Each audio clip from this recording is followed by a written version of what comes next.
बच्चों समेत लूटा गया और कईयों की जान गई, कईयों के सिर फूटा। तमाम इलाका मरीज के हाथों से लाचार है और हर एक छोटा बड़ा कमबख्त अपनी जान को बचा रहा है। अभी उनके साथ इतने बढ़ गए हैं कि साधु संतों को भी छेड़छाड़ करने लगे हैं। हम लोग जंगल में बैठकर ईश्वर का भजन करते हैं और कदगुल फार खाकर अपना पेट भरते हैं। ना किसी से मांगने जाते हैं, ना किसी से कुछ मांगते हैं, बस अपनी तपस्या में लीन रहते हैं। पर इन पापियों का सत्यानाश हमने एक यज्ञ रचाया था और उसे बड़ी मुश्किल से बचाया था। पकड़ कमबख्त वो पता नहीं कहां से आ बढ़े और हमारा पुरुषार्थ जग को नष्ट कर दिया और वहां आकर आफत मचाने लगे, जहां तक कि हावड़ कुंड में मांस आदि डालकर तमाम जग को नष्ट कर दिया। अगर हमारे फकीरों के साथ ऐसे अन्याय हो रहा है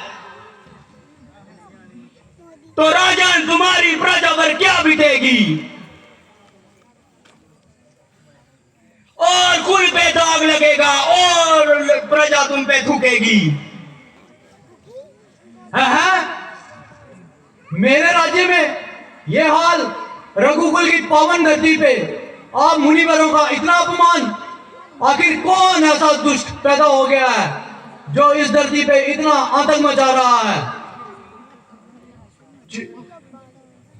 चोरी नहीं, मेरे राज्य में आराम से रहने का अधिकार है।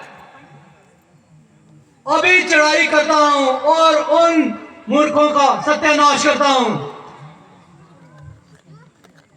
मुनिवर, और मेरी बात मानिए, उनकी मृत्यु ही अब आपके बदला लेके रहेगी। राजन, आपको कष्ट करने की क्या जरूरत है? ना ही ऐसा उसे खतरनाक कोई सूरत है। आप केवल अपने बेटे राम और लक्ष्मण मेरे संग भेजिए और मेरे हाथ में उनका हाथ दीजिए। मैं इस अवस्था में आपको कष्ट नहीं देना चाहता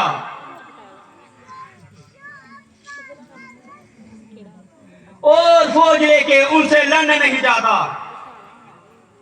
ईश्वर की कृपा से आपके दोनों पुत्र जवान हैं और हर एक विद्या में दोनों अभिमान हैं।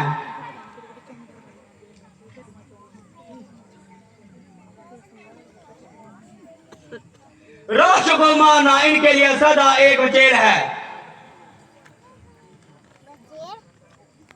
आपका कहना मुझे हर तरह से कबूल है, मगर आपकी हट ये बेफजूल है। भला मैं किस तरह दोबारा करूं कि बच्चों को युद्ध में भेजूं और मैं आराम से मौज करूं? कुछ तो परमेश्वर का ख्याल करो, यूं हटना करो महाराज। बात मानो या ना मानो, क्योंकि यह विचार आपका जंग की ओर लेके जाएगा।